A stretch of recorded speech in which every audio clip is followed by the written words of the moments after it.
Hi hi friends, ಎಲ್ಲರೂ ಹೇಗಿದ್ದೀರಾ? Welcome to PSI ಅಡ್ಡಾ ಯೂಟ್ಯೂಬ್ ಚಾನಲ್. ಇವತ್ತಿನ ನಾವು ಒಂದು ಯುನಿಕ್ ಟಾಪಿಕ್, ಅದು ಫಿಸಿಕಲ್ ಜಿಯೋಗ್ರಫಿಗೆ ಸಂಬಂಧಿಸಿದಂತೆ ಒಂದು ಯುನಿಕ್ ಆ್ಯಂಡ್ ಇಂಪಾರ್ಟೆಂಟ್ ಟಾಪಿಕ್ ಆಗಿದೆ. ಅದು ಏನಪ್ಪ ಅಂತಂದ್ರೆ ಭೂಮಿಯ ವಾಯುಮಂಡಲ. ಈ ಭೂಮಿಯ ವಾಯುಮಂಡಲದ ಕುರಿತು ಇವತ್ತಿನ ತರಗತಿಯನ್ನು ನಾವು ಚರ್ಚೆ ಮಾಡೋಣ. ಇವತ್ತಿನ ತರಗತಿಯನ್ನು ಸ್ಟಾರ್ಟ್ ಮಾಡೋಣ.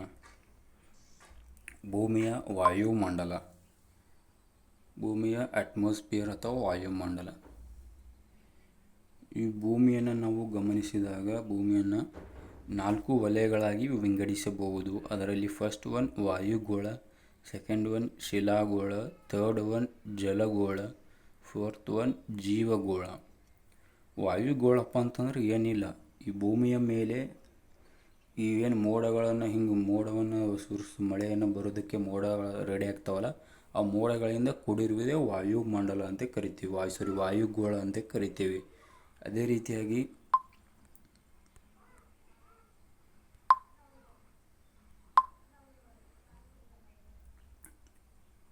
ರೀತಿಯಾಗಿ ಶಿಲಾಗೋಳಪ್ಪ ಅಂತಂದ್ರೆ ಕಡು ಕಂದು ಬಣ್ಣದಿಂದ ಕೂಡಿರುತ್ತದೆ.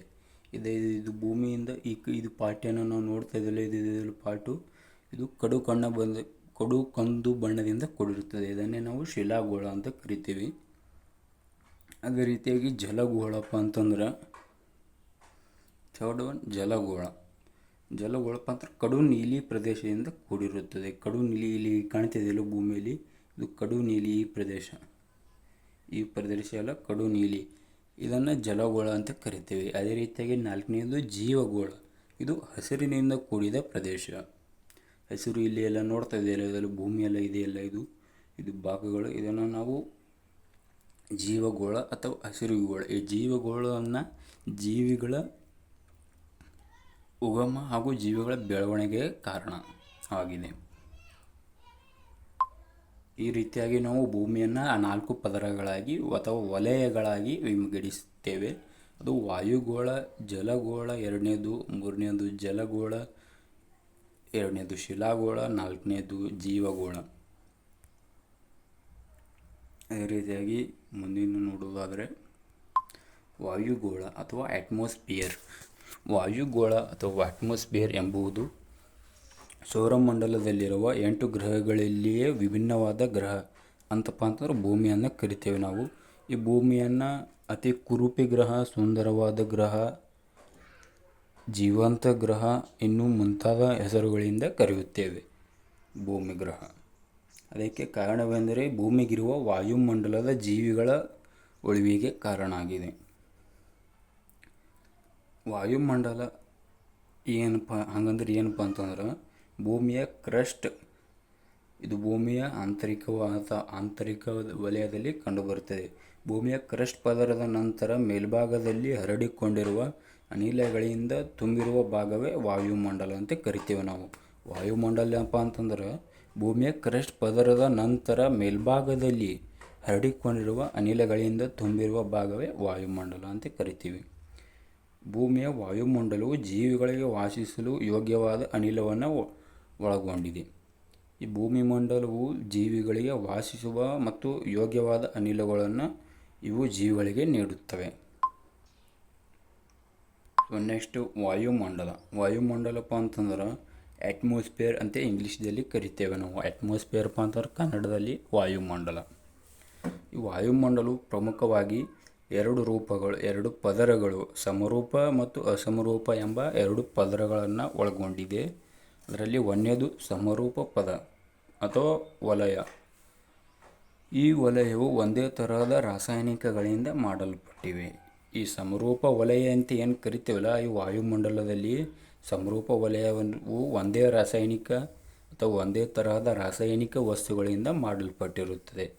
ಅದೇ ರೀತಿಯಾಗಿ ಸಮರೂಪ ವಲಯಗಳು ಯಾವ್ಯಾವಪ್ಪ ಅಂತಂದ್ರೆ ಮೆಸೋಸ್ಫಿಯರು, ಟ್ರೋಪೋಸ್ಫಿಯರು. ಈ 3 ವಲಯಗಳು ಸಮರೂಪ ವಲಯಕ್ಕೆ ಸಂಬಂಧಿಸಿವೆ. ಈ 3 ವಲಯಗಳು. ಅದೇ ರೀತಿಯಾಗಿ ಅಸಮರೂಪ ವಲಯ ಏನಪ್ಪ ಅಂತಂದ್ರೆ ಅಸಮರೂಪ ವಲಯವು ಸಮರೂಪ ವಲಯದ ನಂತರ ವಲಯವೇ ಅಸಮರೂಪ ವಲಯವಾಗಿದೆ. ಇದು ವಿಭಿನ್ನ ತರಹದ ರಾಸಾಯನಿಕ ವಸ್ತುಗಳಿಂದ ಮಾಡಲ್ಪಟ್ಟಿದೆ. ನಾವು ನೋಡಿದ್ವಿ ಈಗ ಸಮರೂಪ ವಲಯವು, ಇಲ್ಲಿ ಬ್ಯಾಕ್ ಬರ್ತಿದ್ದೊಮ್ಮೆ, ಸಮರೂಪ ವಲಯವು ಒಂದೇ ತರಹದ ವಸ್ತುಗಳನ್ನು ಒಳಗೊಂಡಿವೆ ಅಂತ ಹೇಳಿದ್ವಿ, ಅಥವಾ ರಾಸಾಯನಿಕಗಳನ್ನು ಒಳಗೊಂಡಿದೆ ಅಂತ ಹೇಳಿದ್ವಿ. ಅದೇ ರೀತಿಯಾಗಿ ಅಸಮರೂಪ ವಲಯವು ವಿಭಿನ್ನ ಅಥವಾ ಬೇರೆ ಬೇರೆ ತರಹದ ರಾಸಾಯನಿಕ ವಸ್ತುಗಳಿಂದ ಮಾಡಲ್ಪಟ್ಟಿದೆ ಅಂತ ಹೇಳ್ಬೋದು. ಅಸಮರೂಪದ ವಲಯಗಳು ಯಾವ್ಯಾವಪ್ಪ ಅಂತಂದ್ರೆ ಅಯೋನೋಸ್ಫಿಯರು ಮತ್ತು ಎಕ್ಸೋಸ್ಫಿಯರು, ಇವು ಎರಡು ಅಸಮರೂಪ ವಲಯದ ವಲಯಗಳಾಗಿವೆ.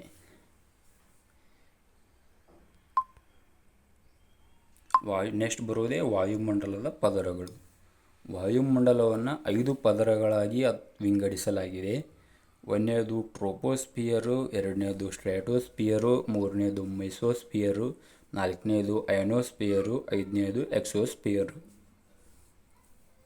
ಸೊ ಭೂಮಿಯ ಪದರಗಳನ್ನು 5 ಪದರಗಳಾಗಿ, ಟ್ರೋಪೋಸ್ಫಿಯರ್ ಅಂತಂದ್ರೆ ಕನ್ನಡದಲ್ಲಿ ಪರಿವರ್ತನಾ ಮಂಡಲ ಅಂತ ಕರಿತೇವೆ. ಅದೇ ರೀತಿಯಾಗಿ ಸ್ಟ್ರಾಟೋಸ್ಫಿಯರ್ ಕನ್ನಡದಲ್ಲಿ ಸಮೋಷ್ಣ ಮಂಡಲ ಅಂತ ಕರಿತೇವೆ. ಮೂರನೇದಾಗಿ ಮೆಸೋಸ್ಫಿಯರ್ ಕನ್ನಡದಲ್ಲಿ ಶೀತಮಂಡಲ ಅಂತ ಕರಿತೀವಿ. ನಾಲ್ಕನೇದು ಅಯೋನೋಸ್ಫಿಯರು ಕನ್ನಡದಲ್ಲಿ ಉಷ್ಣಮಂಡಲ ಅಂತ ಕರಿತೀವಿ. ಐದನೇದು ಎಕ್ಸೋಸ್ಫಿಯರು ಕನ್ನಡದಲ್ಲಿ ಬಾಹ್ಯಮಂಡಲ ಅಂತ ಕರಿತೀವಿ. ಈ ಮಂಡಲಗಳನ್ನು ಒಂದೊಂದು ರೀತಿಯಾಗಿ ಒಂದೊಂದು ವಿಭಾಗಿಸಿ ಸರಿಯಾಗಿ ಅಧ್ಯಯನ ಮಾಡೋಣ. ಯಾಕಪ್ಪ ಅಂತಂದ್ರೆ ಇದರಲ್ಲಿ ಪ್ರತಿ ವರ್ಷ FDA, SD, KS, PSI, SSC, MTS, SSC, GD ಇವೆಲ್ಲದರಲ್ಲಿ ಇವು 5 ಮಂಡಲಕ್ಕೆ ಸಂಬಂಧಿಸಿದಂತೆ ಯಾವುದಾದರೂ ಒಂದು ಪ್ರಶ್ನೆ ಖಂಡಿತ ಬಿದ್ದಿರುತ್ತೆ, ಅಥವಾ ಪ್ರಶ್ನೆ ಕೇಳ್ತಾರೆ. ಅದನ್ನು ನಾವು 5 ಮಂಡಲಗಳನ್ನು ಡಿಸ್ಕಸ್ ಮಾಡೋಣ. ಅದಕ್ಕಿಂತ ಮುಂಚೆ ಈ 5 ಪದರಗಳು ಅಥವಾ ವಾಯುಮಂಡಲದ 5 ಪದರಗಳ ಡೈಗ್ರಾಮನ್ನು ನೋಡೋಣ. ಯಾಕಪ್ಪ ಅಂತಂದ್ರೆ ಡೈಗ್ರಾಮ್ ನೋಡಿದರೆ ನಮ್ಗೆ ಅರ್ಥ ಆಗುತ್ತೆ ಯಾವ್ಯಾವ ರೀತಿ ಪದರಗಳದಾವ ಇಲ್ಲಪ್ಪ ಅಂತ ಗೊತ್ತಾಗುತ್ತೆ. ಸೊ ಇದೇ ನೋಡಿ ಡೈಗ್ರಾಮು. ಇದು ಡೈಗ್ರಾಮು. ಫಸ್ಟ್ ಒನ್ ಟ್ರೋಪೋಸ್ಫಿಯರ್ ಇದೆ ಇಲ್ಲಿ, second one stratosphere, third one mesosphere, fourth one thermosphere, fifth one exosphere. So ಒಂದನೇದು ಥರ್ಮೋಸ್ಫಿಯರ್, ಇದು ಟ್ರೋಪೋಸ್ಫಿಯರ್ ಇದೆ, ಸೆಕೆಂಡ್ ಒನ್ ಸ್ಟ್ರಾಟೋಸ್ಫಿಯರ್ ಇದೆ, ಥರ್ಡ್ ಒನ್ ಮೆಸೋಸ್ಫಿಯರ್ ಇದೆ, fourth one thermosphere, fifth one exosphere. So first ಒನ್ನು ಇದು ಏನಿದೆಯಲ್ಲ, ಇದು ಡೈಗ್ರಾಮ್, ಇದು ಭೂಮಿಯನ್ನು ನಾವು ಕಾಣ್ತೇವೆ ಈ ರೀತಿಯಾಗಿ ಭೂಮಿ. ಇದರಲ್ಲಿ ಫಸ್ಟ್ ಒಂದು ಟ್ರೋಪೋಸ್ಫಿಯರನ್ನು ನಾವು ಇನ್ನು ನೋಡೋಣ. ಈ ಟ್ರೋಪೋಸ್ಫಿಯರ್ನಲ್ಲಿ ಏನು ಕಾಣ್ತೇವಪ್ಪ ಅಂತಂದ್ರೆ ಮೋಡಗಳು ಕಂಡು ಬರುತ್ತವೆ, ಮತ್ತಪ್ಪ ಅಂತಂದ್ರೆ ವಿಮಾನಗಳು ಕಂಡು ಬರುತ್ತವೆ, ಮತ್ತು ಪ್ಯಾರಾಚೂಟ್, ಇವೆಲ್ಲ ಟ್ರೋಪೋಸ್ಫಿಯರ್ ಅಥವಾ ಪರಿವರ್ತನಾ ಮಂಡಲದಲ್ಲಿ ಕಂಡು ಬರುತ್ತವೆ ಅಥವಾ ಹಾರಾಡುತ್ತವೆ. ಈ ಟ್ರೋಪೋಸ್ಫಿಯರು ಭೂಮಿಯಿಂದ 16 ಕಿಲೋಮೀಟರ್ವರೆಗೆ ವ್ಯಾಪಿಸಿದೆ. ಈ 16 ಕಿಲೋಮೀಟರ್ ಎಂಬುದು NCERT ಕರ್ನಾಟಕ ಗೌರ್ಮೆಂಟ್ ಟೆಕ್ಸ್ಟ್ ಬುಕ್ನಲ್ಲಿ 16 ಅಂತ ಮೆನ್ಷನ್ ಮಾಡಿದ್ದಾರೆ. ಆಥರ್ ಬುಕ್ಸ್ನಲ್ಲಿ 18 ಅಂತ ಮೆನ್ಷನ್ ಮಾಡಿದ್ದಾರೆ. 18ಕ್ಕೆ 3ಗೆ ವಿಸ್ತರಿಸಿದೆ ಅಂತ ಮೆನ್ಷನ್ ಮಾಡಿದ್ದಾರೆ. ನಾವು ಈ ಗೌರ್ಮೆಂಟ್ ಎಕ್ಸಾಮ್ ಬರೀತಾ ಇರೋದ್ರಿಂದ ಗೌರ್ಮೆಂಟ್ ಬುಕ್ಕನ್ನು ಅಧ್ಯಯನ ಮಾಡಿದ್ದು ಅದನ್ನು ಕನ್ಸಿಡರ್ ಮಾಡುತ್ತಾರೆ. ಅದಕ್ಕೆ ನಾವು 16 ಕಿಲೋಮೀಟರ್ ಅಂತ ಗೊತ್ತು ಮಾಡ್ಕೋಬೇಕು ಇಷ್ಟೇ. ಈ ಟ್ರೋಪೋಸ್ಫಿಯರ್ ಅಥವಾ ಪರಿವರ್ತನಾ ಮಂಡಲ, ಫಸ್ಟ್ ಒನ್ನು ಪರಿವರ್ತನಾ ಮಂಡಲ. ಈ ಹೆಸರೇ ಹೇಳ್ತದೆ, ಇದು ಟ್ರೋಪೋಸ್ಫಿಯರ್ ಅಂದರೆ ಪರಿವರ್ತನಾ ಮಂಡಲಪ್ಪ ಅಂತಂದರೆ ಇಲ್ಲಿ ಏನಾದರೂ ಬೇರೆ ಬೇರೆ ಪರಿವರ್ತನೆಗಳನ್ನು ಹೊಂದಿರ್ತವೆ ಅಂತೇಳಿ ಈ ಹೆಸರೇ ಸೂಚಿಸ್ತದೆ. ಫಾರ್ ಎಕ್ಸಾಂಪಲ್ ಈಗ ಭೂಮಿಯನ್ನೇ ಎಕ್ಸಾಂಪಲಿಗೆ ತಗೊಳ್ಕೊಳ್ಳೋಣ. ಭೂಮಿಯಲ್ಲಿ ಅಷ್ಟಾರಿಯಾಗಿ 3 ರೀತಿ ವರ್ತನೆಗಳನ್ನು ಅಥವಾ ಪ್ರಕ್ರಿಯೆಗಳು ಜರುಗುತ್ತವೆ. ಒಂದನೇದು ಬೆಳಿಗ್ಗೆ ಆಗುತ್ತೆ, ಎರಡನೇದ್ದು ಬಿಸಿ ಅಥವಾ ಮಧ್ಯಾಹ್ನ ಬಿಸಿಯಿಂದ ಅಥವಾ ಶಾಖದಿಂದ ಕೂಡಿರುತ್ತೆ, ಮತ್ತು ಸಾಯಂಕಾಲ ತಣ್ಣಗೆ ಅಥವಾ ಚಳಿಯಿಂದ ಕೂಡಿರುತ್ತದೆ. ಇದನ್ನೇ ನಾವು ಭೂಮಿಯ ಪರಿವರ್ತನಾ ಮಂಡಲ ಅಥವಾ ಪರಿವರ್ತನಾ ಮಂಡಲ ಅಂತ ಕರಿತೇವೆ. ಸೊ ಎಕ್ಸಾಂಪಲ್ ಹೇಳಿದೆ ನಾನು. ಈ ಡೆಫಿನೇಷನನ್ನು ನೋಡೋಣ. ಇದು ವಾಯುಮಂಡಲದ ಕೆಳಸ್ತರವಾಗಿದೆ, ಇದನ್ನು ಪರಿವರ್ತನಾ ಮಂಡಲ ಅಂತ ಕರಿತೇವೆ. ಈ ವಾಯುಮಂಡಲದಲ್ಲಿ 5 ಪದರಗಳಿದಾವೆ ಅಂತ ಹೇಳಿದ್ನಲ್ಲ ನಾನು, ಅಥವಾ 5 ಮಂಡಲ ಅಂತ ಏನು ಹೇಳಿದ್ನಲ್ಲ, ಆ 5 ಮಂಡಲದಲ್ಲಿ ಅತ್ಯಂತ ಕೆಳಸ್ತರ ಅಥವಾ ಕೆಳಮಂಡಲವೇ ಈ ಟ್ರೋಪೋಸ್ಫಿಯರ್ ಅಂತ ಹೇಳ್ಬೋದು ನಾವು. ಈ ಟ್ರೋಪೋಸ್ಫಿಯರ್ನಲ್ಲಿ ಇದು ಹಿಮ, ನೀರಾವರಿ, ಗಾಳಿಗಳಿಂದ ಕೂಡಿದೆ. ಈ ಟ್ರೋಪೋಸ್ಫಿಯರ್ ಏನಿದೆಯಲ್ಲ ಇದು ಒಂದು ಸೆಕೆಂಡ್ ಡಯಾಗ್ರಾಮ್ ತೋರಿಸ್ತೀನಿ. ಈ ಟ್ರೋಪೋಸ್ಫಿಯರು ಹಿಮ, ಗಾಳಿ ಮತ್ತು ಮಳೆ, ವಿಮಾನ ಇಂಥ ಮುಂತಾದ ಅನೇಕ ವಸ್ತುಗಳಿಂದ ಕೂಡಿದೆ. ಇದು ಭೂಮಿಯ ಮೇಲ್ಪದರದಿಂದ 16 km, ನಾನು ಹೇಳಿದ್ನಲ್ಲ 16 km ಅಂತ, 16 ಕಿಲೋಮೀಟರ್ವರೆಗೆ ವಿಸ್ತರಿಸಿದೆ. ಮತ್ತು ಧ್ರುವ ಪ್ರದೇಶದಲ್ಲಿ 8 km ವರೆಗೆ ವ್ಯಾಪಿಸಿದೆ. ಧ್ರುವ ಪ್ರದೇಶ ಯಾವುದಪ್ಪ ಅಂತಂದ್ರೆ ಇಲ್ಲಿ ಡಯಾಗ್ರಾಮ್ನಲ್ಲಿ ಇದೆ ನೋಡಿ. ಒಂದು ಸೆಕೆಂಡು, ಈ ಡಯಾಗ್ರಾಮಲ್ಲಿ ಇದು ಟ್ರೋಪೋಸ್ಫಿಯರ್ ಅಂತ ಏನಿದೆ ಅಲ್ಲ, ಇದು ಫಸ್ಟು ಇದರಲ್ಲಿ ಇದು ಏನಿದು ಇದು ವಿಸ್ತಾರ ಇದು ಏನದಲ್ಲಿ ಇದು ಇದರಲ್ಲಿ ಹಿಂಗೆ ಈ ರೇಖೆಯನ್ನು ನಾವು ಧ್ರುವ, ಒಂದು ಸೆಕೆಂಡ್ ಮತ್ತೊಂದು ಹೈಲೈಟರನ್ನು ತಗೋತೀನಿ ನಾವು, ನಿನಗೆ ಕನ್ಫ್ಯೂಸ್ ಆಗಿಬಿಡೋದಲ್ಲ.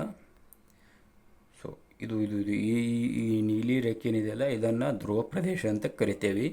ಇದು 8 km ಇದೆ ಅಂತ ಹೇಳ್ಬೋದು. ಅರ್ಥ ಆಯ್ತಲ್ಲ. ಮತ್ತು ಇದು ಧ್ರುವ ಪ್ರದೇಶದಲ್ಲಿ 8 ಕಿಲೋಮೀಟರ್ವರೆಗೆ ವ್ಯಾಪಿಸಿದೆ, 8 km ವರೆಗೂ ವ್ಯಾಪಿಸಿದೆ ಅಂತ ಹೇಳ್ಬೋದು.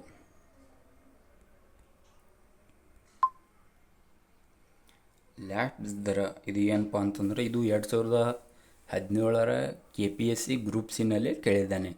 ಲ್ಯಾಪ್ಸ್ ದರ ಅದರದ್ದು ಡೆಫಿನಿಷನ್ ಹೇಳಿಕೆ ರೂಪದಲ್ಲಿ ಕೇಳಿದ್ದಾನೆ. ಏನಪ್ಪ ಲ್ಯಾಪ್ಸ್ ದರಪ್ಪ ಅಂತಂದ್ರೆ ಈ ಟ್ರೋಪೋಸ್ಫಿಯರ್ ಮಂಡಲದಲ್ಲಿ ಉಷ್ಣಾಂಶವು 165 ಮೀಟರ್ನಿಂದ ಕ್ರಮಿಸಿದಂತೆ 1 ಡಿಗ್ರಿ ಉಷ್ಣ ಕಳೆದುಕೊಳ್ಳುತ್ತದೆ. ಹೆಂಗಪ್ಪ ಅಂತಂದ್ರೆ ಈ ಟ್ರೋಪೋಸ್ಫಿಯರ್ ಮಂಡಲದಲ್ಲಿ ಉಷ್ಣಾಂಶವು 165 ಮೀಟರ್ನಿಂದ ಕ್ರಮಿಸಿದಂತೆ 1 ಡಿಗ್ರಿ ಉಷ್ಣಾಂಶವು ಕಳೆದುಕೊಳ್ಳುತ್ತದೆ. ಅಥವಾ 1 ಕಿಲೋಮೀಟರ್ ಮೇಲೆ ಹೋದಂತೆ 6.4 ಡಿಗ್ರಿ ಉಷ್ಣಾಂಶವು ಕಳೆದುಕೊಳ್ಳುತ್ತದೆ. ಇದು ಏನು ಕೇಳಿದಾನಲ್ಲ, 165 ಮೀಟರ್ನಿಂದ ಕ್ರಮಿಸಿದಂತೆ 1 ಡಿಗ್ರಿ ಏನು ಕಳೆದುಕೊಳ್ಳುತ್ತದೆ ಅಂತ ಹೇಳಿದ್ದಾನಲ್ಲ, ಅದನ್ನೇ ಮುಂದೆ ಕಂಟಿನ್ಯೂ ಮಾಡಿ 1 km ಮೇಲೆ ಹೋದಂತೆ 6.4 ಡಿಗ್ರಿ ಉಷ್ಣಾಂಶವು ಕಳೆದುಕೊಳ್ಳುತ್ತದೆ ಅಂತ ಹೇಳ್ತಾನೆ. ಈ ಕಳೆದುಕೊಳ್ಳುವುದಕ್ಕೆ ಲ್ಯಾಪ್ಸ್ ದರ ಅಂತ ಕರಿತೇವೆ. ಲ್ಯಾಪ್ಸ್ ದರ ಅಥವಾ ಲ್ಯಾಪ್ಸ್ ಆಫ್ ಟೆಂಪ್ರೇಚರ್ ಅಂತ ಕರಿತೇವೆ ಇಂಗ್ಲೀಷ್ನಲ್ಲಿ.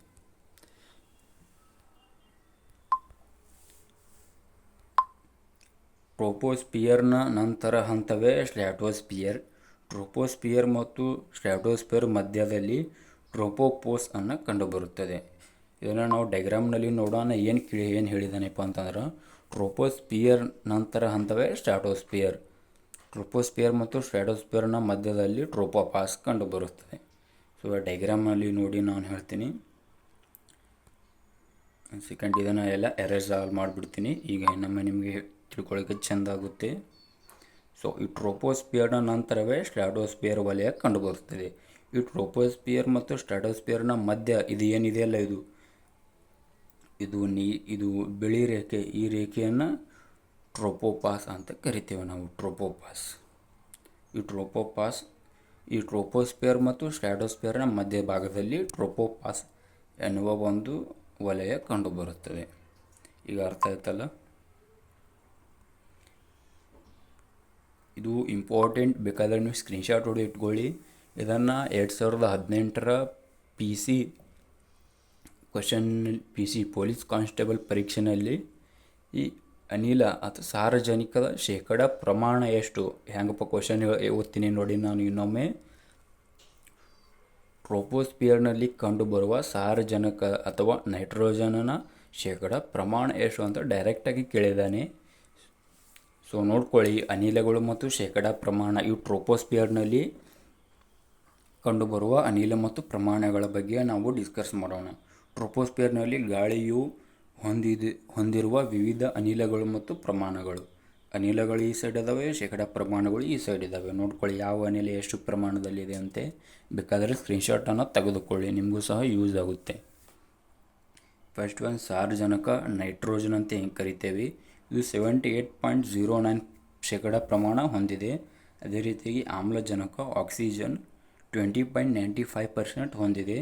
ಅದೇ ರೀತಿ ಆರ್ಗಾನ್ 0.93 ಹೊಂದಿದೆ. ಅದೇ ರೀತಿ ಇಂಗಾಲದ ಡೈಆಕ್ಸೈಡ್ CO2 ಇದು 0.3 ಹೊಂದಿದೆ. ಅದೇ ರೀತಿಯಾಗಿ ಇತರೆ ಅನಿಲಗಳು 0.5 ಇದು ಸುಮಾರು ಅಂತ ತಿಳ್ಕೊಳ್ಳಿ ಇಷ್ಟೇ. ಬೇಕಾದರೆ ಸ್ಕ್ರೀನ್ಶಾಟ್ ಹೊಡೆದು ಇಟ್ಕೊಳ್ಳಿ. ಇದು 2017ರ ಪೊಲೀಸ್ ಕಾನ್ಸ್ಟೇಬಲ್ ಪ್ರಶ್ನೆಯಲ್ಲಿ ಸಾರಜನಕ ಅಥವಾ ನೈಟ್ರೋಜನ್ ಎಷ್ಟು ಪ್ರಮಾಣದಲ್ಲಿದೆ ಅಂತ ಡೈರೆಕ್ಟಾಗಿ ಕೇಳಿದ್ದಾನೆ. PC 2018ರಲ್ಲಿ. ಸೊ ಮುಂದಿನ ವಲಯವು ಏನಪ್ಪ ಅಂತಂದ್ರೆ ಸ್ಟ್ರಾಟೋಸ್ಪಿಯರ್. ಸ್ಟ್ರಾಟೋಸ್ಪಿಯರ್ ಅಂದ್ರೆ ಕನ್ನಡದಲ್ಲಿ ಸಮೋಷ್ಣ ಮಂಡಲ ಅಂತ ಕರಿತೀವಿ. ಇದ್ರ ಬಗ್ಗೆ ಡಿಸ್ಕಸ್ ಮಾಡೋಣ. ಇದು ವಾಯುಮಂಡಲದ 2ನೇ ಸ್ತರವಾಗಿದೆ. ನಾವು ನೋಡ್ತಾ ಇದ್ದೀವಿ 5 ಸ್ತರಗಳಲ್ಲಿ ಮೊದಲನೇ ಸ್ತರ ಟ್ರೋಪೋಸ್ಪಿಯರ್, 2ನೇ ಸ್ತರ ಸ್ಟ್ರಾಟೋಸ್ಪಿಯರ್ ಅಥವಾ ಸಮೋಷ್ಣ ಮಂಡಲ ಆಗಿದೆ. ಇದು 2ನೇ ಪದರ ಆಗಿದೆ. ಇದು ಭೂಮಿಯ ಮೇಲ್ಭಾಗದಿಂದ 16 kmನಿಂದ ಸುಮಾರು 50 kmವರೆಗೆ ವ್ಯಾಪಿಸಿದೆ. ಇದು ಭೂಮಿಯಿಂದ 16 kmನಿಂದ 50 kmವರೆಗೆ ವ್ಯಾಪಿಸಿದೆ. ಸೊ ಡೈಗ್ರಾಮ್ ತೋರಿಸ್ತೀನಿ ನಾನು ತಾಳೆ ಒಂಚೂರು. ಇದು ಸ್ಟ್ರಾಟೋಸ್ಪಿಯರ್ ಇದೆ, ಏನಿದೆ ಅಲ್ಲಿ ಸಮೋಷ್ಣ ಮಂಡಲ. ಇದು ಟ್ರೋಪೋಸ್ಪಿಯರು ಭೂಮಿಯಿಂದ 16 ಕಿಲೋಮೀಟರ್ವರೆಗೆ ಇದೆ ಅಂತ ಹೇಳಿದ್ದೆ. ಅದೇ ರೀತಿಯಾಗಿ ಇದು ಸ್ಟ್ರಾಟೋಸ್ಪಿಯರು 16 ಕಿಲೋಮೀಟರ್ನಿಂದ 50 ಕಿಲೋಮೀಟರ್ವರೆಗೆ ಇದೆ ಅಂತ ಹೇಳ್ಬೋದು. ಇದು 16 ಕಿಲೋಮೀಟರ್ನಿಂದ ಸುಮಾರು 50 ಕಿಲೋಮೀಟರ್ವರೆಗೆ ಇದೆ ಅಂತ ಹೇಳ್ಬೋದು. ಸೊ ಅರ್ಥ ಆಗುತ್ತಲ್ಲ. ಇದು ಈ ಪದರದಲ್ಲಿ ಉಷ್ಣಾಂಶವು -60 ಡಿಗ್ರಿ ಇಲ್ಲಿ ಕೊಟ್ಟಿದ್ದಾನೆ. -60 ಡಿಗ್ರಿಯಿಂದ 0 ಡಿಗ್ರಿವರೆಗೆ ಸಾಗುತ್ತದೆ. ಆದ್ದರಿಂದ ಇದನ್ನು ಸಮೋಷ್ಣ ಮಂಡಲ ಅಂತ ಕರಿತಾನೆ. ಇದಕ್ಕೆ ಸಮೋಷ್ಣ ಮಂಡಲ ಯಾಕಪ್ಪ ಅಂತ ಕರಿತಾನಪ್ಪ ಅಂತಂದ್ರೆ ಈ ಪದರದಲ್ಲಿ ಉಷ್ಣಾಂಶವು 60 ಡಿಗ್ರಿಯಿಂದ 0 ಡಿಗ್ರಿವರೆಗೆ ಸಾಗುತ್ತದೆ. ಆದ್ದರಿಂದ ಇದನ್ನು ಸಮೋಷ್ಣ ಮಂಡಲ ಅಂತ ಕರಿತೇವೆ.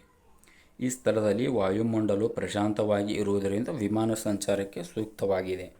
ಈ ಸ್ಥಳದಲ್ಲಿ ವಾಯುಮಂಡಲವು ಪ್ರಶಾಂತವಾಗಿ ಇರುವುದರಿಂದ ವಿಮಾನ ಸಂಚಾರಕ್ಕೆ ಸೂಕ್ತವಾಗಿದೆ. ಇದು ಸಹ ಕೇಳಿದ್ದಾನೆ 2015ರ PSI ಪೊಲೀಸ್ ಸಬ್ ಇನ್ಸ್ಪೆಕ್ಟರ್ ಎಕ್ಸಾಮ್ನಲ್ಲಿ ಈ ಪ್ರಶ್ನೆಯನ್ನು ಕೇಳಿದ್ದಾನೆ. ವಿಮಾನ ಸಂಚಾರಕ್ಕೆ ಸೂಕ್ತವಾದ ವಲಯ ಯಾವುದು ಅಂತ ಕೇಳಿದ್ದಾನೆ. ಸರಿಯಾದ ಉತ್ತರ ವಿಮಾನ ಸಂಚಾರಕ್ಕೆ ಸರಿಯಾದ ಉತ್ತರ ಆಪ್ಷನ್ ಎ ಸ್ಟ್ರಾಟೋಸ್ಪಿಯರ್. ಇದು ಈ ಸ್ತರದಲ್ಲಿ ಪ್ರಶಾಂತವಾಗಿ ಇರುವುದರಿಂದ ವಿಮಾನ ಸಂಚಾರಕ್ಕೆ ಅವಕಾಶ ಮಾಡಿಕೊಡುತ್ತದೆ. ಯಾವುದು ಸ್ತರಪ್ಪ ಅಂತಂದ್ರೆ ಸಮೋಷ್ಣ ಮಂಡಲ ಅಥವಾ ಸ್ಟ್ರಾಟೋಸ್ಪಿಯರ್ ಅಂತ ಹೇಳ್ಬೋದು. ಇದು ಓಝೋನ್ ಪದರವನ್ನು ಒಳಗೊಂಡಿದೆ. ಇದು ಸಹ 2024ರ ಪೊಲೀಸ್ ಸಿವಿಲ್ ಕಾನ್ಸ್ಟೇಬಲ್ನಲ್ಲಿ ಈ ಪ್ರಶ್ನೆ ಕೇಳಿದ್ದಾನೆ. ಓಝೋನ್ ಪದರವು ಯಾವ ಮಂಡಲದಲ್ಲಿ ಕಂಡುಬರುತ್ತದೆ? ಈ ಓಝೋನ್ ಪದರವು ಭೂಮಿಯ ಸ್ಟ್ರಾಟೋಸ್ಪಿಯರ್ ಅಥವಾ ಸಮೋಷ್ಣ ಮಂಡಲ ಅಥವಾ 2ನೇ ಸ್ತರವಾದ ಸಮೋಷ್ಣ ಮಂಡಲ ಅಥವಾ ಸ್ಟ್ರಾಟೋಸ್ಪಿಯರ್ನಲ್ಲಿ ಓಝೋನ್ ಪದರ ಕಂಡುಬರುತ್ತದೆ. ಓಝೋನ್ 3 ಆಮ್ಲಜನಕಗಳಿಂದ ಮಾಡಲ್ಪಟ್ಟಿದೆ ಅಂತ ಹೇಳ್ಬೋದು. ಸೊ ಓಝೋನ್ ಲೇಯರು ಈ ರೀತಿಯಾಗಿದೆ. ಇದು ಭೂಮಿ, ಇದೇನು ರೌಂಡ್ ಫಿಗರ್ ಏನಿದೆಯಲ್ಲ ಇದು ಓಝೋನ್ ಲೇಯರ್. ಸೂರ್ಯನಿಂದ ಬರುವ UV ಕಿರಣಗಳನ್ನು ಭೂಮಿಗೆ ನೇರವಾಗಿ ಬೀಳದೆ ಈ ಓಝೋನ್ ಪದರವು ಭೂಮಿಯನ್ನು ಸಂರಕ್ಷಿಸುತ್ತದೆ ಅಂತ ಹೇಳ್ಬೋದು. ಈ ಓಝೋನ್ ಲೇಯರ್ ಇದು 2024ರ PC 2024ರಲ್ಲಿ ಈ ಪ್ರಶ್ನೆ ಕೇಳಿದ್ದಾನೆ. ಓಝೋನ್ ಲೇಯರ್ ಯಾವ ಪದರದಲ್ಲಿ ಕಂಡುಬರುತ್ತದೆ ಅಂತೆ. ಸಮೋಷ್ಣ ಮಂಡಲ ಕರೆಕ್ಟಾಗಿದೆ. ಈ ಓಝೋನ್ ಪದರವು ಸೂರ್ಯನಿಂದ UV ಕಿರಣಗಳನ್ನು ತಡೆದು ಭೂಮಿಯನ್ನು ರಕ್ಷಿಸುತ್ತದೆ. ಇಲ್ಲಿ ನಾನು ಇದು ಡೈಗ್ರಾಮ್ ಹಾಕಿದ್ದೀನಲ್ಲ, ಏನಿದೆ ಓಝೋನ್ ಪದರವು ಸೂರ್ಯನಿಂದ ಬರುವ ಒಂದು ಸೆಕೆಂಡ್ ತಾಳೆ, ಈ ಸೂರ್ಯನಿಂದ ಬರುವ UV ಕಿರಣಗಳನ್ನು ಭೂಮಿಗೆ ರಕ್ಷಣೆಯನ್ನು ನೀಡುತ್ತದೆ. ಓಝೋನ್ ಪದರಕ್ಕೆ ಇತ್ತೀಚೆಗೆ ಹಾನಿ ಉಂಟಾಗುತ್ತದೆ. ಅದಕ್ಕೆ ಪ್ರಮುಖ ಕಾರಣ ರೆಫ್ರಿಜರೇಟರ್ ಮತ್ತು ಏರ್ ಕೂಲರ್ನಲ್ಲಿ ಬಳಸುವ ಕ್ಲೋರೋಫ್ಲೋರೋಕಾರ್ಬನ್. ಈ ಓಝೋನ್ ಪದರಕ್ಕೆ ಇತ್ತೀಚೆಗೆ ಹಾನಿ ಉಂಟಾಗುತ್ತದೆ. ಇದಕ್ಕೆ ಪ್ರಮುಖ ಕಾರಣ ಏನಪ್ಪ ಅಂತಂದ್ರೆ ರೆಫ್ರಿಜರೇಟರ್ ಮತ್ತು ಏರ್ ಕೂಲರ್ನಲ್ಲಿ ಬಳಸುವ CFC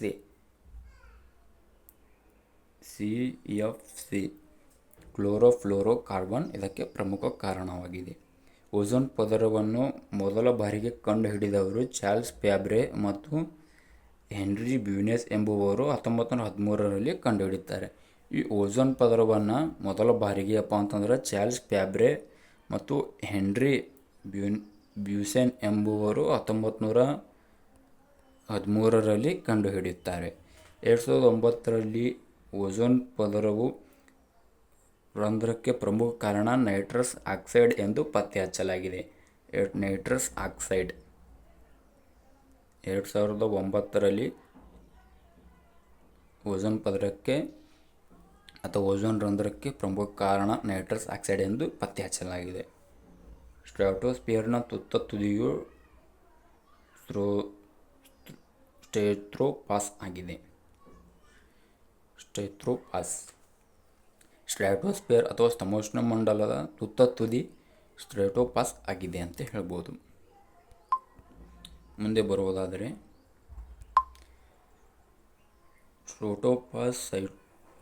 ಸ್ಟ್ರಾಟೋಸ್ಫಿಯರ್ ಮತ್ತು ಮೆಸೋಸ್ಫಿಯರ್ ಮಧ್ಯದಲ್ಲಿ ಕಂಡುಬರುವ ಪದರವಾಗಿದೆ. ಓಝೋನ್ ಒಡೆದರೆ ವಿನಾಶ. ಇದು ಒಂದು ಡೆಫಿನಿಷನ್ ಇದೆ ಅಥವಾ ಇದು ಏನಿದೆ ಅಂತ ನೋಡಿ. ಓಝೋನ್ ಪದರವು ಭೂಮಿಗೆ ರಕ್ತ ಕವಚವಿದ್ದಂತೆ. ಮನುಷ್ಯನಿಗೆ ರಕ್ತ ಒಂದು ಕ್ರಿಯೆಯಾಗಿದೆ. ಅದೇ ರೀತಿಯಾಗಿ ಓಝೋನ್ ಪದರವು ಭೂಮಿಯ ರಕ್ತ ಕವಚ ಇದ್ದಂತೆ. ಇದು ಒಡೆದರೆ ಪ್ರಳಯ, ಪ್ರವಾಹ, ಜೀವಿಯ ವಿನಾಶ. ವಾಯುಮಂಡಲದ ಸಮೋಷ್ಣ ಮಂಡಲದಲ್ಲಿರುವ ಓಝೋನ್ ಪದರವು ಸೂರ್ಯನಿಂದ ಹೊರಹೊಮ್ಮುವ ಅಪಾಯಕಾರಿ ಕಿರಣಗಳಾದ ನೀಲರೋಹಿತ ಕಿರಣ UV ರೇಸ್ ಅನ್ನು ತಡೆದು ಭೂಮಿ ಆಪತ್ತಿನಿಂದ ರಕ್ಷಿಸುತ್ತದೆ.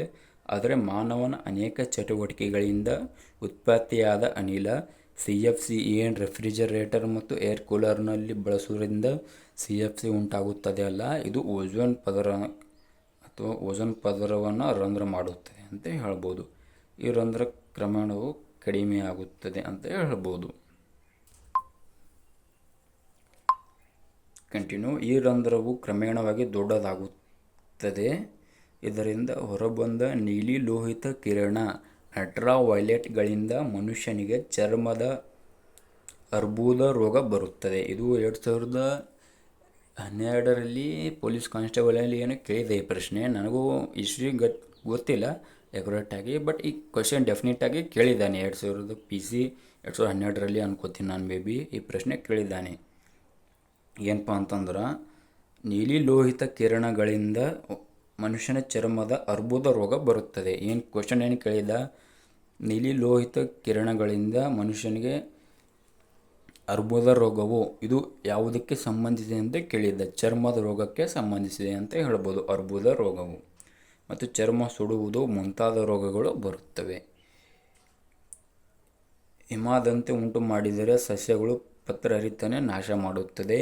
ಈ ಕಿರಣವು ಭೂಮಿಯ ಉಷ್ಣಾಂಶವನ್ನು ಹೆಚ್ಚಿಸುತ್ತದೆ. ಇದರಿಂದ ಹಿಮ ಕರಗಿ ನೀರಾಗಿ ಸಮುದ್ರ ಸೇರುವುದರಿಂದ ಸಮುದ್ರ ಮಟ್ಟ ಹೆಚ್ಚಾಗ್ತದೆ. ಆಬ್ವಿಯಸ್ಲಿ ಈ ಓಝೋನ್ ಪದರವು ಒಡೆದರೆ ಭೂಮಿಗೆ ಡೈರೆಕ್ಟಾಗಿ ಸೂರ್ಯನ UV ಕಿರಣಗಳು ಬೀಳುವುದರಿಂದ ದೊಡ್ಡ ದೊಡ್ಡ ಅಟ್ಲಾಂಟಿಕ್ ಹಿಮಾಲಯ ಅಥವಾ ಹಿಮ ಪ್ರದೇಶವು ಕರಗಿ ಮಂಜುಗಡ್ಡೆಯಾಗಿ ಸಮುದ್ರ ಮಟ್ಟ ಸೇರಿ ಸಮುದ್ರ ಮಟ್ಟ ಹೆಚ್ಚಾಗುತ್ತದೆ ಅಂತ ಹೇಳ್ಬೋದು. ಆಬ್ವಿಯಸ್ಲಿ ಕರಾವಳಿ ಪ್ರದೇಶ ನೀರಿನಲ್ಲಿ ಮುಳುಗುತ್ತವೆ. ಇದು ಪ್ರವಾಹದ ಮತ್ತೊಂದು ಪ್ರಮುಖವಾಗಿದೆ.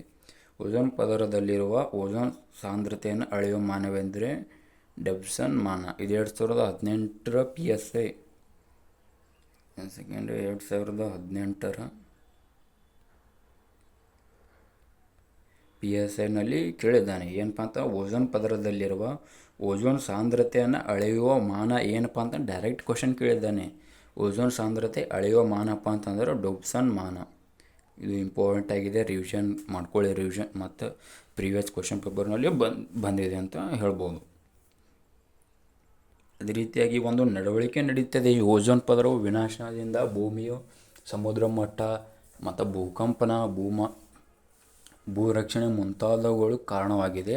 ಇದನ್ನು ಓಝೋನ್ ಪದರಕ್ಕೆ ಸಂರಕ್ಷಣೆ ಮಾಡಲಿಕ್ಕೆ ಒಂದು ಚಳವಳಿಯಲ್ಲ, ಒಂದು ಸಮ್ಮೇಳನವನ್ನು ನಡೀತದೆ. ಅದು ಏನಪ್ಪ ಅಂತಂದ್ರೆ ಮ್ಯಾಂಟ್ರಿಯಲ್ ನಡವಳಿಕೆ, ಮ್ಯಾಂಟ್ರಿಯಲ್ ಪ್ರೋಟೋಕಾಲ್, ಇಂಗ್ಲೀಷ್ನಲ್ಲಿ ಮ್ಯಾಂಟ್ರಿಯಲ್ ಪ್ರೋಟೋಕಾಲ್ ಅಂತ ಕರಿತೇವೆ. ಈ ಮ್ಯಾಂಟ್ರಿಯಲ್ ಪ್ರೋಟೋಕಾಲ್ ಒಪ್ಪಂದವು ಓಝೋನ್ ಪದರದ ರಂಧ್ರಕ್ಕೆ ಕಾರಣವಾದ ವಸ್ತುಗಳ ಬಳಕೆ ತಗ್ಗಿಸಲು ಮಾಡಿಕೊಂಡ ನಡವಳಿಕೆ. ಇದು 1987 ಸೆಪ್ಟೆಂಬರ್ 16ರಂದು ಸಹಿ ಹಾಕಲಾಯಿತು. ಪ್ರಾರಂಭವಾಗಿ 1 ಜನವರಿ 1989ರಲ್ಲಿ ಜಾರಿಗೆ ತರಲಾಯಿತು. ನೋಡಿ, ಇದು ಸಹಿ ಹಾಕಿದ್ದು ಕೇಳಿಬಹುದು. ಕ್ವಶನು 1987 ಸೆಪ್ಟೆಂಬರ್ 16ರಂದು ಸಹಿ ಹಾಕ್ತಾರೆ. ಅದೇ ರೀತಿಯಾಗಿ 1 ಜನವರಿ 1989ರಿಂದ ಜಾರಿಗೆ ತರಲಾಯಿತು. ಇದರ ಮೊದಲ ಸಭೆಯು ಹೆಲ್ಸಿಂಕಿಯಲ್ಲಿ ಮೇ 1989ರಲ್ಲಿ ನಡೆಯಿತು. ಇದು ಅತಿ ದೊಡ್ಡ ಓಝೋನ್ ರಂಧ್ರದ ಅಂಟಾರ್ಟಿಕಾದಲ್ಲಿ 2006 ಸೆಪ್ಟೆಂಬರ್ನಲ್ಲಿ ದಾಖಲಾಗಿದೆ. ಇದು ಏನು ಓಝೋನ್ ಸಾಂದ್ರತೆಯನ್ನು ಅಳೆಯುವ ಮಾನ ಡೊಪ್ಸನ್ ಮಾನ ಅಂತ ಕರಿತೀವಿ, ಇಂಗ್ಲೀಷ್ನಲ್ಲಿ DU ಡೊಪ್ಸನ್ ಮಾನ. ಈ ಒಂದು ಡೊಪ್ಸನ್ಪ ಅಂತಂದ್ರೆ ಇಲ್ಲಿ ಕೇಳಿದ್ದಾನೆ ನೋಡಿ, ಮುಂದೆ ಕೇಳ್ಬೋದು. ಇನ್ನೂ ಯಾವ ಎಕ್ಸಾಮ್ನಲ್ಲಿ ಕೇಳಿಲ್ಲ. ಬರೀ ಡೊಪ್ಸನ್ ಮಾನ ಇದು ಯಾವುದನ್ನು ಅಳೆಯಲು ಬಳಸುತ್ತಾರೆ ಅಂತ ಕೇಳಿದ್ದಾನೆ. ಮುಂದೆ 1 DU = ಎಷ್ಟು ಅಂತ ಕೇಳ್ಬೋದು. ಈ ರೀತಿಯಾಗಿಯೂ ಸಹ ಕೇಳ್ತಾ ಇದ್ದಾನೆ, ನೋಡ್ಕೊಳ್ಳಿ. 1 DU = 0.01 mm ಆಗಿದೆ. ಅದೇ ರೀತಿಯಾಗಿ 300 DU = 3 mm ಆಗಿದೆ ಅಂತ ಹೇಳ್ಬೋದು. ಮೂರನೇ ವಲಯ ಅಥವಾ ಮೂರನೇ ಮಂಡಲಪ್ಪ ಅಂತಂದ್ರೆ ಮೆಸೋಸ್ಪಿಯರ್. ಮೂರನೇ ಮಂಡಲ ಮೆಸೋಸ್ಪಿಯರ್. ಇದು ಭೂಮಂಡಲದ ಮೂರನೇ ಪದರ ಅಥವಾ ಸ್ತರವಾಗಿದೆ. ಇದನ್ನು ಶೀತಮಂಡಲ ಅಂತ ಕರೀತಾರೆ. ಈ ಮೆಸೋಸ್ಪಿಯರನ್ನು ಕನ್ನಡದಲ್ಲಿ ಶೀತಮಂಡಲ ಅಂತ ಕರೀತಾರೆ. ಈ ಮಂಡಲವು ಭೂಮಿಯ 50 ಕಿಲೋಮೀಟರ್ನಿಂದ 80 ಕಿಲೋಮೀಟರ್ವರೆಗೆ ವ್ಯಾಪಿಸಿದೆ. ಇದು 50 ಕಿಲೋಮೀಟರ್ನಿಂದ 80 km ವರೆಗೆ ವ್ಯಾಪಿಸಿದೆ ಅಂತಲೇ ಹೇಳ್ಬೋದು. 50 ಕಿಲೋಮೀಟರ್ ಟು 80 ಕಿಲೋಮೀಟರ್ವರೆಗೆ ಇದರ ವಿಸ್ತೀರ್ಣ ಅಥವಾ ವಿಸ್ತೀರ್ಣ ಹೊಂದಿದೆ. ಇದರ ಉಷ್ಣಾಂಶವು 0 ಡಿಗ್ರಿಯಿಂದ, ಇಲ್ಲಿ ಕೊಟ್ಟಿದ್ದಾರೆ ನೋಡಿ, 0 ಡಿಗ್ರಿಯಿಂದ -100ರವರೆಗೆ ವ್ಯಾಪಿಸಿದೆ. ಇದು ಅನಿಲ ರಹಿತ ಮಂಡಲವಾಗಿದೆ. ಸೊ ಇದು ಬೇಸಿಕ್ ಪಾಯಿಂಟ್. ಇದು ನೋಡೋಕ್ಕೆ ಸುಮ್ಮನೆ ಪಾಯಿಂಟ್ ಅನಿಸುತ್ತೆ ನಿಮಗೆ. ಇದು ಎಕ್ಸಿಕ್ಯೂಟ್ ಕ್ವಶನ್ಸ್ ಕೇಳಿದ್ದಾನೆ. KS 2017ರಲ್ಲಿ ಕೇಳಿದ್ದಾನೆ. ಅನಿಲ ರಹಿತ ಮಂಡಲ ಇದು ಯಾವ ಮಂಡಲದಲ್ಲಿ ಕಂಡುಬರುತ್ತದೆ? ಮೆಸೋಸ್ಪಿಯರ್ನಲ್ಲಿ ಕಂಡುಬರುತ್ತದೆ. 0 ಡಿಗ್ರಿಯಿಂದ -100 ಡಿಗ್ರಿವರೆಗೆ ಉಷ್ಣಾಂಶವು ಶೀತಮಂಡಲದಲ್ಲಿ ವ್ಯಾಪಿಸಿದೆ. ಈ ಸ್ತರದಲ್ಲಿ ಸೂರ್ಯನ ಕಿರಣಗಳು ಹೀರಿಕೊಳ್ಳಲು ಅನಿಲವಿಲ್ಲದ ಕಾರಣ ಮಧ್ಯ ವಲಯವು ತುಂಬ ಶೀತವಾಗಿದೆ. ಇಷ್ಟೇ, ಮತ್ತೇನಿಲ್ಲ. ಶೀತಮಂಡಲವು ಶೀತವಾಗಿರುವುದಕ್ಕೆ ಏನು ಕಾರಣಪ್ಪ ಅಂತಂದ್ರೆ, ಈ ಸ್ತರದಲ್ಲಿ ಸೂರ್ಯನ ಕಿರಣಗಳನ್ನು ಹೀರಿಕೊಳ್ಳಲು ಯಾವುದೇ ರೀತಿಯ ಅನಿಲಗಳು ಇಲ್ಲ. ಅದಕ್ಕಾಗಿ ಈ ಮಂಡಲವು ತುಂಬ ಶೀತಲವಾಗಿರುತ್ತದೆ ಅಂತ ಹೇಳ್ಬೋದು. ಇನ್ನು 4ನೇ ಮಂಡಲದ ಕಡೆ ಬರೋದಾದರೆ ಅಯನೋಸ್ಪಿಯರ್ ಅಥವಾ ಉಷ್ಣಮಂಡಲ ಅಂತ ಕರಿತೇವೆ. ಉಷ್ಣಮಂಡಲ ಇಂಗ್ಲೀಷ್ನಲ್ಲಿ ಬರ್ತೀನಿ ನೋಡಿ, ಉಷ್ಣಮಂಡಲ ಅಂತ ಕರಿತೇವೆ. ಈ ಪದರವು ವಾಯುಮಂಡಲದ 4ನೇ ಸ್ತರವಾಗಿದೆ. ಇದು 80 ಕಿಲೋಮೀಟರ್ನಿಂದ 400 ಕಿಲೋಮೀಟರ್ವರೆಗೆ ವಿಸ್ತೀರ್ಣ ಹೊಂದಿದೆ. ಇಲ್ಲಿ ಕೊಟ್ಟಿದೆ ನೋಡಿ, 80 ಕಿಲೋಮೀಟರ್ 400 ಕಿಲೋಮೀಟರ್ವರೆಗೆ ವಿಸ್ತೀರ್ಣ ಹೊಂದಿದೆ ಅಥವಾ ವ್ಯಾಪಿಸಿದೆ. ಇದನ್ನು ಟಾಮೋಸ್ಪಿಯರ್ ಅಥವಾ ಉಷ್ಣಮಂಡಲ ಎರಡೂ ಒಂದೇ. ಟಾಮೋಸ್ಪಿಯರ್ ಅಂತ ಇಂಗ್ಲೀಷ್ನಲ್ಲಿ, ಉಷ್ಣಮಂಡಲ ಅಂತ ಕನ್ನಡದಲ್ಲಿ ಕರೆಯುತ್ತಾರೆ.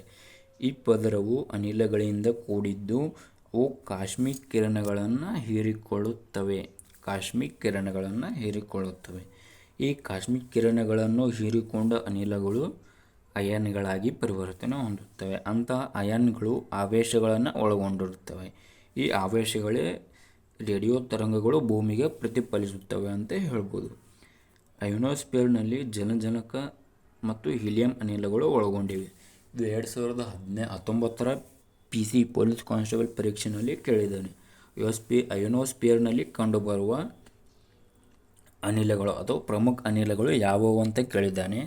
ಒಂದನೇದು ಜಲಜನಕ ಮತ್ತು ಹೀಲಿಯಂ ಎರಡೂ ಒಳಗೊಂಡಿವೆ. ಅಯೋನೋಸ್ಪಿಯರ್ನಲ್ಲಿ ಜಲಜನಕ ಮತ್ತು ಹೀಲಿಯಂ ಅನ್ನೋ ಅನಿಲಗಳು ಒಳಗೊಂಡಿವೆ. ಅಯೋನೋಸ್ಪಿಯರ್ ಉಲ್ಕೆಗಳಿಂದ ಭೂಮಿಯನ್ನು ರಕ್ಷಿಸುವ ಕವಚವಾಗಿದೆ. ಸೊ ಇದು ಸಹ ಇಂಪಾರ್ಟೆಂಟ್ ಕ್ವಶನ್ಸ್, ಮುಂದೆ ಸಹ ಕೇಳ್ಬೋದು. ಏನಪ್ಪ ಅಂತಂದ್ರೆ, ಈ 4ನೇ ಸ್ತರ ಏನಿದೆಯಲ್ಲ, ವಾಯುಮಂಡಲದ 4ನೇ ಸ್ತರ ಶೀತಮಂಡಲ, ಇದನ್ನು ಅಯೋನೋಸ್ಪಿಯರ್ ಉಲ್ಕೆಗಳಿಂದ ಭೂಮಿಯನ್ನು ರಕ್ಷಿಸುವ ಕವಚ ಆಗಿದೆ ಅಂತ ಹೇಳ್ತಾನೆ.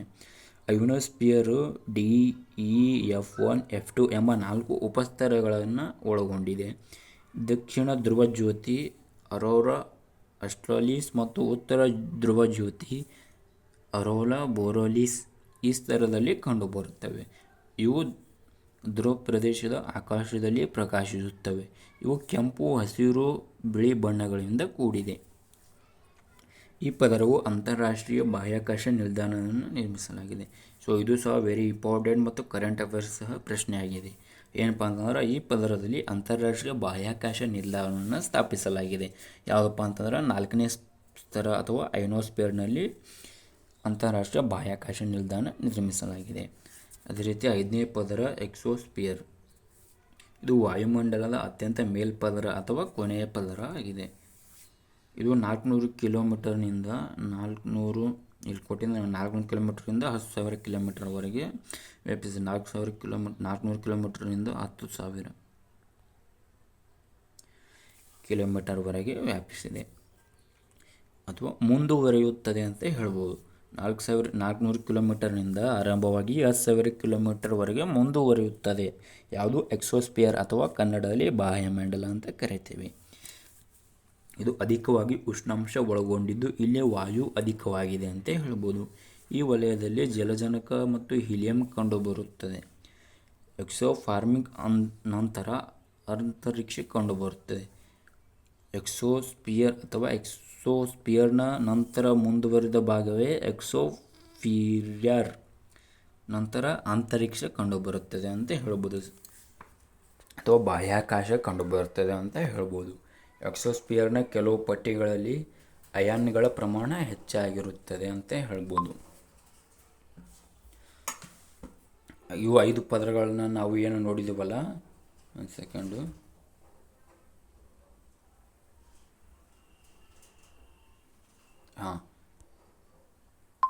ಇವು 5 ಪದರಗಳು ಇಂಪಾರ್ಟೆಂಟ್ ಆಗಿವೆ. ಸೊ ನಾನು ಯಾವುದೇ ಪಾಯಿಂಟನ್ನು ಮಿಸ್ ಮಾಡಿಲ್ಲ, ಚೆನ್ನಾಗಿ ಎಕ್ಸ್ಪ್ಲನೇಷನ್ ಮಾಡಿದ್ದೇನೆ ಅಂತ ಅಂದ್ಕೊಂಡಿದ್ದೇನೆ. ಐ ಹೋಪ್ ಅಂದ್ಕೊಂಡಿದ್ದೇನೆ. So stratosphere troposphere, stratosphere, mesosphere, thermosphere, exosphere. First ಲೇಯರನ್ನು ಗೊತ್ತಾಗಿದೆ, ಸೆಕೆಂಡ್ ಲೇಯರು, ಇದು third layer, fourth layer, fifth layer. ಇದಾದ ಇವೇನು ಎಕ್ಸೋಸ್ಫಿಯರ್ ಇದೆಯಲ್ಲ, ಇದಾದ ನಂತರ ಕಂಡು ಬರುವುದೇ ಬಾಹ್ಯಮಂಡಲ.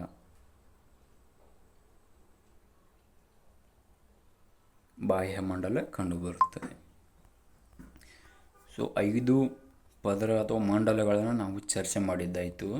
ಇದಾದ ನಂತರ ಕೆಲವೊಂದಿಷ್ಟು ಏನಂತಾರೆ, ಇದು ನೆನಪಿಡಿ, ಈ ಗೌರ್ಮೆಂಟ್ ಬುಕ್ಸ್ನಲ್ಲಿ ನೆನಪಿಡಿ ಅಂತ ಕಾಲಮ್ನಲ್ಲಿ ಕೊಟ್ಟಿರ್ತಾರಲ್ಲ, ಅದೇ ರೀತಿಯಾಗಿ ಇದು ಸಹ ನೆನಪಿರಲಿ ಅಂತ ಆ ರೀತಿಯಾಗಿ ಇಂಪಾರ್ಟೆಂಟ್ಸ್ ಪಾಯಿಂಟ್ಸ್ ಆಗಿದೆ. ಇದರಲ್ಲಿ ಕೂಡ ಪೊಲೀಸ್ ಕಾನ್ಸ್ಟೇಬಲ್ ಮತ್ತು PSIನಲ್ಲಿ 4-5 ಪಾಯಿಂಟ್ಸಲ್ಲೇ ಕೇಳಿದ್ದಾನೆ. ಅದನ್ನೇ ನಾವು ಈಗ ಡೈರೆಕ್ಟಾಗಿ ಕೊಟ್ಟಿದ್ದೀವಿ. ಸೊ ಡಿಸ್ಕಸ್ ಮಾಡೋಣ ಮುಂದುವರೆದು. ಏನಪ್ಪ ಅಂತಂದ್ರೆ, ಭೂಮಿಯು ಮ್ಯಾಗ್ನೆಟೋಸ್ಫಿಯರ್ನಿಂದ ಸುತ್ತುವರಿಯಲ್ಪಟ್ಟಿದೆ. ಅದೇ ರೀತಿಯಾಗಿ ಭೂಮಿಯು ಇತರ ಗ್ರಹಗಳಾದ ಬುಧ, ಗುರು, ಶನಿ, ಯುರೇನಸ್, ನೆಪ್ಚೂನ್ಗಳಂತೆ ಅಯಸ್ಕಾಂತೀಯ ಕ್ಷೇತ್ರಗಳನ್ನು ಹೊಂದಿರುವ ಮ್ಯಾಗ್ನೆಟೋಸ್ಫಿಯರ್ ಪದರಗಳನ್ನು ಒಳಗೊಂಡಿದೆ. ಭೂಮಿಯ ಮ್ಯಾಗ್ನೆಟೋಸ್ಫಿಯರ್ ಅನ್ನು 1958ರಲ್ಲಿ ಎಕ್ಸ್ಪ್ಲೋರ್ 1 ಎಂಬ USAದ ಭೂಮಿಯ ಮೊದಲ ಉಪಗ್ರಹ ಪತ್ತೆ ಹಚ್ಚಲಾಯಿತು. ಇದು PSI 2018ರಲ್ಲಿ ಕೇಳಿರುವ ಪ್ರಶ್ನೆಯಾಗಿದೆ, ವಿಜ್ಞಾನ ಮತ್ತು ತಂತ್ರಜ್ಞಾನಕ್ಕೆ ಸಂಬಂಧಿಸಿದಂತೆ. ಏನಪ್ಪ ಅಂತಂದ್ರೆ, ಭೂಮಿಯ ಮ್ಯಾಗ್ನೆಟೋಸ್ಫಿಯರ್, ಇದು ಭೂಮಿ ಇದೆಯಪ್ಪ ಅಂತಂದ್ರೆ, ಇದು ಭೂಮಿ, ಇದರ ಸುತ್ತಲೂ ಮ್ಯಾಗ್ನೆಟೋಸ್ಫಿಯರ್ ಒಳಗೊಂಡಿದೆ. ಈ 5 ಟ್ರೋಪೋಸ್ಫಿಯರ್, ಸ್ಟ್ರಾಟೋಸ್ಫಿಯರು, ಮೆಸೋಸ್ಫಿಯರು, ಐನೋಸ್ಫಿಯರು, ಎಕ್ಸೋಸ್ಫಿಯರ್ ಇದಾದ ನಂತರ ಬಾಹ್ಯಾಕಾಶ ಕಂಡುಬರ್ತದೆ ಅಂತ ಹೇಳಿದೆ ನಾನು. ಈ ಬಾಹ್ಯಾಕಾಶದಲ್ಲಿ ಸುತ್ತಲುವರೆದು ಭೂಮಿಯು ಮ್ಯಾಗ್ನೆಟೋಸ್ಫಿಯರ್ನಿಂದ ಕೂಡಿರುತ್ತದೆ ಅಂತ ಹೇಳ್ಬೋದು. ಇದು ಏನಿದೆ ಅಲ್ಲ, ಇದು ಮ್ಯಾಗ್ನೆಟೋಸ್ಫಿಯರ್ ಅಂತ ಹೇಳ್ಬೋದು. ಇದನ್ನು 1958ರಲ್ಲಿ ಎಕ್ಸ್ಪ್ಲೋರ್ 1 ಎಂಬ USAದ ಭೂಮಿಯ ಮೊದಲ ಉಪಗ್ರಹ ಪತ್ತೆ ಹಚ್ಚಲಾಯಿತು ಅಂತ ಹೇಳ್ಬೋದು. ಅದೇ ರೀತಿಯಾಗಿ ಗ್ರೀನ್ ಹೌಸ್ ಎಫೆಕ್ಟ್, ಹಸಿರುಮನೆ ಪರಿಣಾಮ, ಇದು ಒಂಚೂರು ನೋಡ್ಕೊಳ್ಳಿ. ಭೂಮಿಯ ವಾಯುಮಂಡಲದಲ್ಲಿ ಹಸಿರುಮನೆ ಅನಿಲಗಳಾದ ಇಂಗಾಲದ ಡೈಆಕ್ಸೈಡ್, ನೈಟ್ರಸ್ ಆಕ್ಸೈಡ್, ಮಿಥೇನ್ಗಳು ಪ್ರಮಾಣವಾಗಿ ಹೆಚ್ಚಾಗಿ ಇವುಗಳು ಇನ್ಫ್ರಾರೆಡ್ ಅವಗೆಂಪು ಕಿರಣಗಳು ಹೀರಿಕೊಳ್ಳುವುದರಿಂದ ವಾತಾವರಣದಲ್ಲಿ ಉಷ್ಣಾಂಶವು ಹೆಚ್ಚಾಗುತ್ತದೆ. ಅಬ್ಸಲ್ಯೂಟ್ ಇದರಿಂದ ಜಾಗತಿಕ ತಾಪಮಾನಕ್ಕೆ ಕಾರಣವಾಗಿದ್ದು, ವರ್ಷದಿಂದ ವರ್ಷಕ್ಕೆ ವಾತಾವರಣದಲ್ಲಿ ಉಷ್ಣಾಂಶವು ಅಧಿಕವಾಗಿ ಅಥವಾ ಹೆಚ್ಚಾಗಿ ಕಂಡುಬರುತ್ತದೆ. ಸಮುದ್ರದ ಮಟ್ಟ 100 ಡಿಗ್ರಿ ಸೆಲ್ಸಿಯಸ್ ಹೊಂದಿರುತ್ತದೆ. ಹಸಿರುಮನೆ ಅನಿಲ CO2 ಇದ್ರದ್ದು ಸೂತ್ರ. ಅದೇ ರೀತಿಯಾಗಿ ಕೈಗಾರಿಕೆಗಳು ಮತ್ತು ವಾಹನಗಳಿಂದ CO2 ಕಾರ್ಬನ್ ಮೊನಾಕ್ಸೈಡ್ ಅನಿಲ ಹೊರಬರುತ್ತದೆ. ಇದು PC 2014ರಲ್ಲಿ ಕೇಳಿದ್ದ ಈ ಪ್ರಶ್ನೆಗೆ ಏನಪ್ಪ ಅಂತಂದರೆ ಕೈಗಾರಿಕೆ ಮತ್ತು ವಾಹನಗಳಿಂದ ಕಾರ್ಬನ್ ಮೊನಾಕ್ಸೈಡ್ CO2 ಅನಿಲ ಹೊರಬರುತ್ತದೆ ಅಂತ ಕೇಳಿದ್ದ.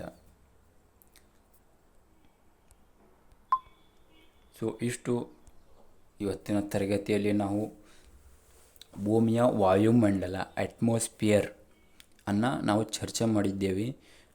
ಐ ಹೋಪ್ ಎಲ್ರಿಗೂ ಅರ್ಥ ಆಗಿದೆ ಅಂತ ಅಂದ್ಕೊಂಡಿದ್ದೇನೆ. ಮುಂದಿನ ಸೆಷನ್ನಲ್ಲಿ ಮತ್ತೆ ಸಿಗೋಣ. ಥ್ಯಾಂಕ್ ಯು, ಧನ್ಯವಾದಗಳು.